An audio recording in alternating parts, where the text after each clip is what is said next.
You have to always focus on it. You can never disappoint folks because a vote is trust. And when someone trusts you, there is no greater gift, no greater opportunity, but most importantly, there can be no greater responsibility. With your move to the Hall of Justice in Lansing, what will you miss most about your private practice? Oh, you're asking such wonderful questions. I want you to know these are wonderful questions, and the reason I enjoy them is because they're so personal and they're thought-provoking, and I like it because you're doing such a great job in terms of really connecting, and you're allowing me to kind of think about a lot of these things that I think are important to think about and I think are important to talk about. So thank you for this opportunity, and thank you for providing me with this chance. And I greatly appreciate that. Thank you for being so open and Oh, it's fine. really You're a worthwhile. wonderful interviewer. But Thanks. I have to say, what is it that I'm going to miss? What is it that I'm going to miss about private practice? I think the thing that I'm going to miss about private practice, and what you have to realize is that I established our law firm's public services division. And I really love what we created. See, I want you to envision what it would be like to be a blind person going through law school. I want you to imagine the feeling you would have as you have to memorize and internalize everything. So nothing ever comes easy. You have to commit everything to memory.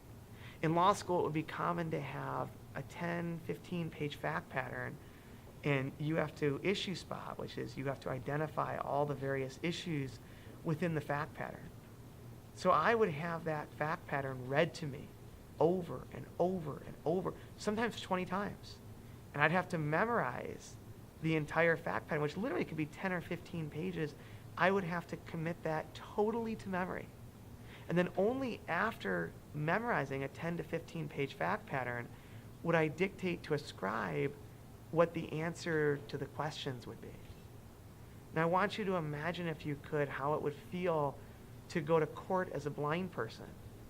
When I go to court, I'll literally have 20, 30 cases that are encapsulated in my brief. And those cases have to be committed to memory.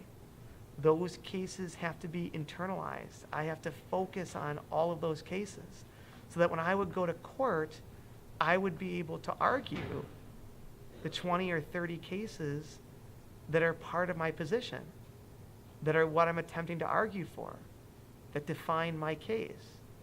So I would commit 20, 30 cases totally to memory in order to argue effectively. And then I would have to memorize the other side's cases. So they might have 20 or 30 cases as well, and I would have to commit all of those cases to memory in addition. So you would be talking about going to court, having committed between 50, 60 cases on my side and on the opponent's side to complete memory. They would all be internalized because you can't just be familiar with your own cases. You have to know what the other side is arguing. So when the court asks you to respond to case X, you have to be able to respond to case X, and you have to be able to do it effectively. And I have to tell you, when you go to court as a blind practitioner and you're fighting for disabled people so that they can have access to aviation or public transportation or education or commercial structures so that they can have a better life, when you're going to court and the stakes are that high, nobody takes pity on you. You have a job to do, and you have to do it just as effectively, if not better, than your opponent, because there is so much at stake and there is so much on the line. But what you come to find is, even though the level of preparation is that much harder, and even though it's that much more comprehensive, and it's that much more intensive, and it's that much more exhausting, when you believe in it as strongly as I do, you simply just get it done. You simply just find a way because you don't have any other choice. So I think what I'll miss about private practice is I'll miss my public services division. I made a promise to God when I was in law school that if he gave me the chance to survive law school and pass the bar, then I would dedicate my entire professional career to trying to represent folks who otherwise don't have a voice, who otherwise don't have opportunities, and who otherwise go without representation. And that's why we created our public services division. I went back to my dad's law firm and I said, this was a promise that I made when I was in law school.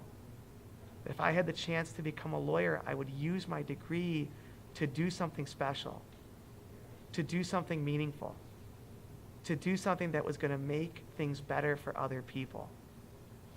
And so we created this public services division, and our public service division does not charge for legal representation. We take the cases that no other firm will take because they're expensive, they're labor intensive, they go on, many of them sometimes go on over 7, 8 years. We lose hundreds of thousands of dollars on our cases.